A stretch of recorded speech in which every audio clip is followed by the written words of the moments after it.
action. All right. Hi. Hi. Hello. It's our cooking show. We need a new name for this show. We're trying to think of something cuter than a cooking show. I think you got the point across for the first little bit, but I think it's time to come up with, something a little more specific.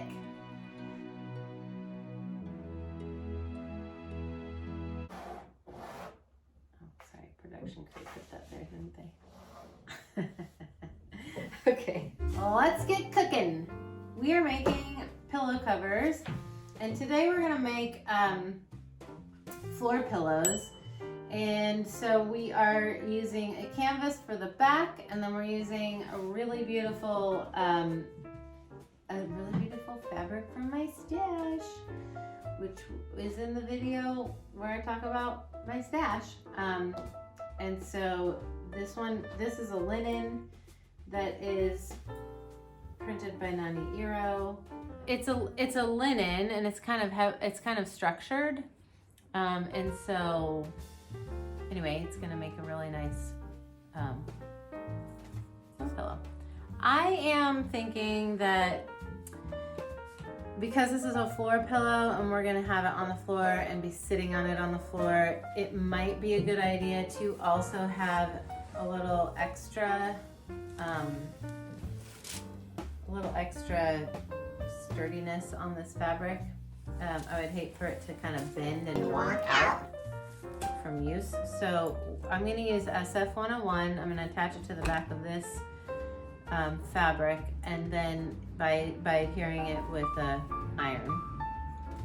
And then we're going to construct the thing. These pillows are usually, we looked up Euro size pillows, and they're kind of, some inserts are 28 inches, some inserts are 26 inches. We're gonna go with 28 inches. And then that way we can size down if we want to. If you could go smaller and then it's just a very stuffed pillowcase. It's a pillow, so it's kind of forgiving. Best practice is to read the instructions on the interfacing. No matter what the interfacing is, the instructions will tell you how to use it. And it really does matter, and it's super helpful. So read your instructions. That little piece of paper is important. And if they tell you at the fabric store, or if they start to throw that piece out, tell them, oh, can I please have that?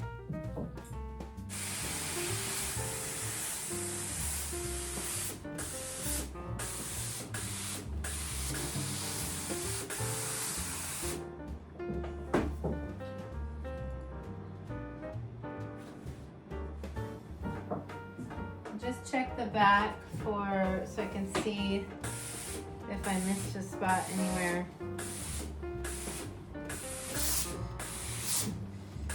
You kind of get, I feel like you kind of get one shot at this, so even though we're pressed for time, we're gonna take the time to get it stuck together. Okay, so see how this is behaving now? It's much crisper. When we put this together, we're gonna French seam it. So we're gonna put it together so that the back pieces are on, and we're sewing around this whole thing with it right side out.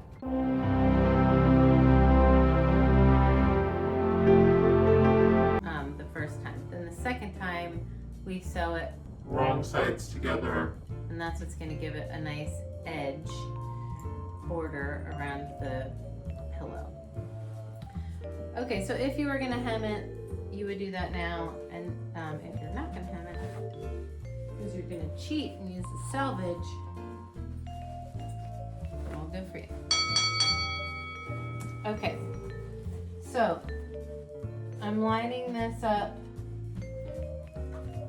this back piece up with the front piece. let me just tell you what the formula for this is. When you are doing an envelope pillow, you take the size of your pillow, whatever your dimension is, the largest size, which is going to be, obviously it's a square. So you're going to take the square, you're going to divide it in half. So our pillow, let's pretend it's 30. We're going to divide it in half, that's 15. Then you're going to add the amount that you want to overlap. So if you want a 6-inch overlap on your pillow on the back, 6 inches on a big pillow that seems like about right. On a smaller pillow, like a throw pillow for your couch, you might use something like 4 inches. So you would divide it in half, so we're at 15. We're gonna add 6 inches to that, and that's gonna make it 20. Did you get the math? There's a little formula. I will put it in the text of the description of this video. Did you add too many inches though? Because you're adding some to both pieces. No, we want there to be 6 inches on both pieces overlap. Well, then you made a 12-inch overlap. Well, it's 6 inches here, it's 6 inches here. It's still 6 inches. You'll see.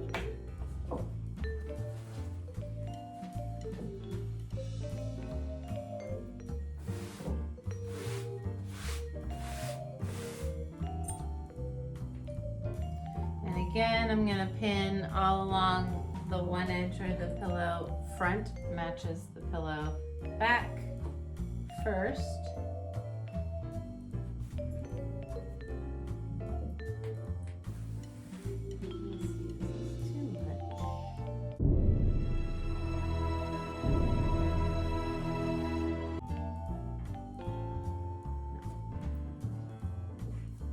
I used 10 inches.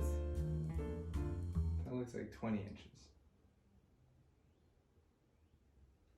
I used 10 inches as my overlap.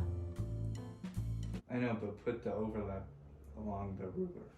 It looks like you made it 20. Yeah, but if you look at the center here, okay, I see what you're saying. I'm just saying, at the center point here, there's 10 inches. 10 inches.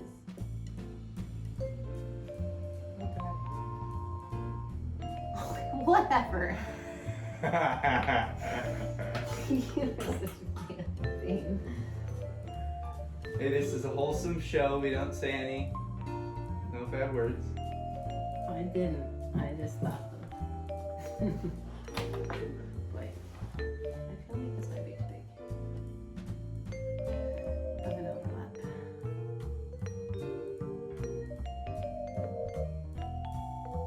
Might be hard to get the buttons.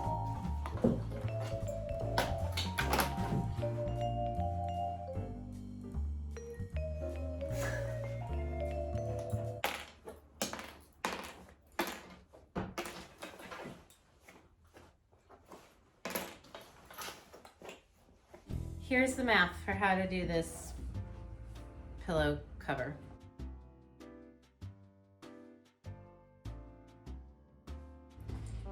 If you want your pillowcase to overlap by 8 inches, you will divide the dimension of your pillow front in half. So in this case, we have a pillow that is 31 and a half. Okay, this is before it's sewn together. So 31 and a half divided in half is 15 and a quarter. 3/4. 15 and 3/4. Okay. Then you add, I'm gonna have this overlap. Well, now I don't know how much I'm having this overlap, but let's just pretend like we wanted it to overlap by 8 inches. Then you would add 4 inches to that number. So 15 plus 4, 15 and 3/4 plus 4 is gonna be 19 and 3/4. So your pillow backing needs to be 30 by 19 and 3/4. Okay? Okay, so I've got my Wonder Clips all around, and I'm ready to go ahead and sew all the way around. I'm gonna start on the overlap part. Where's the slide on table? Do we have a table for this expensive machine? Can I please have a table? Don't worry, we're back, folks. We couldn't find the sewing table in the sewing shop, so we're making it happen.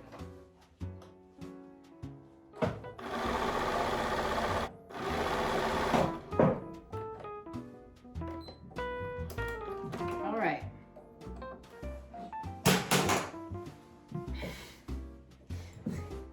We've knocked everything off of this table. Can they please remove these flowers? All right. Where's my ruler?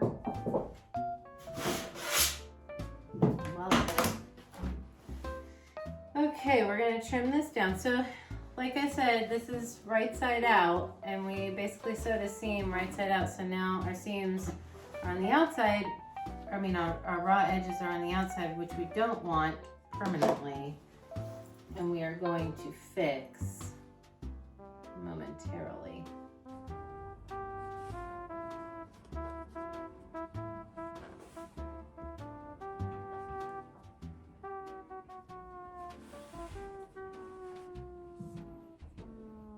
Is this gonna work right? I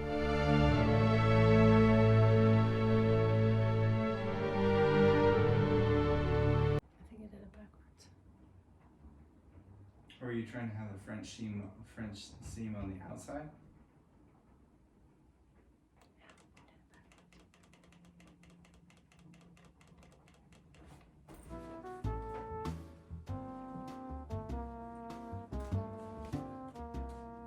I think you can still do it. What? I said I think you can still do it, actually. It's just gonna be like a triple French. Mm-hmm. It's gonna be like triple milled. It's gonna be like the French soap, that triple milled French soap. We French our French seams. So everything I said earlier is wrong. So let's start over, folks. Everything I said earlier in the show is inaccurate.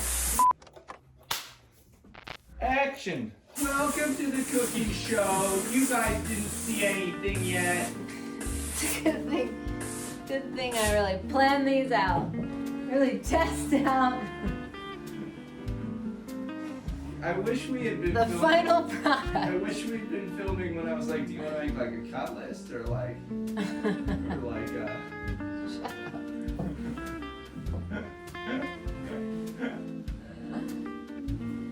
Alright. You just wanted to do a quick French seam to get warmed up. That's all it was. Kind of warm up French seam. You wanted to baste in the seam. Just a little practice seam. Wanted to do a little basting. Use up some of the Seam allowance. seam allowance. Gotta do your math again. The kids Fine. nowadays aren't even using 3/8 of an inch. Alright. Here we go.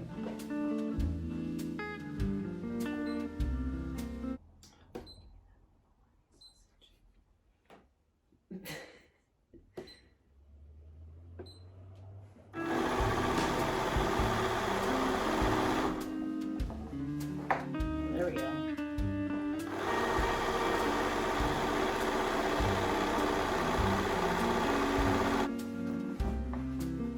Don't look at it.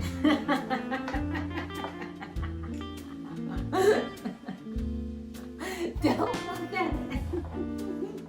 It's gonna be fine. We don't have to say it. I have to say it. Sewing for me is Seam allowances are a construct. That's what I've decided.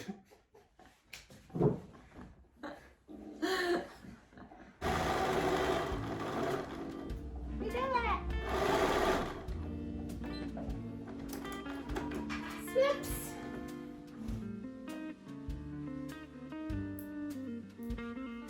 Okay.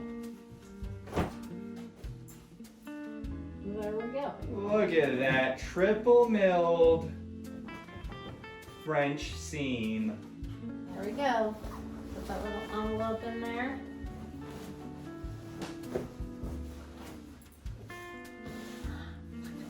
All closed up.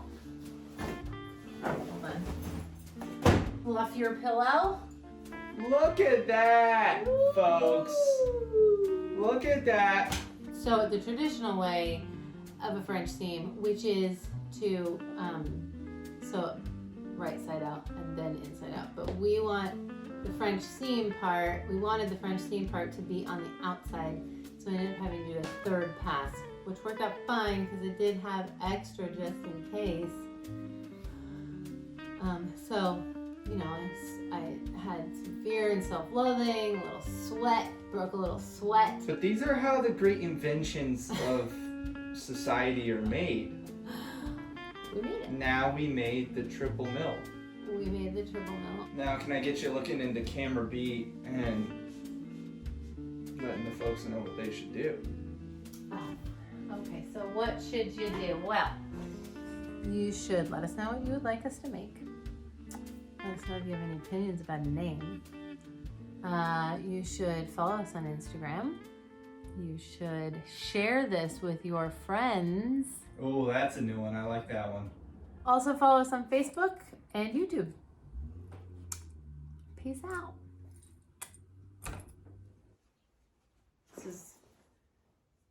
That's a useful little thing. It's in our, let's see. Okay, there we go. Now you can see it. You could also use one of those chopsticks you get from No, like you sushi can't because you know on why? Fridays. We sell them here at this shop. So it's great to have the right tool. Like a chopstick. No, it's not the same. It's not flat.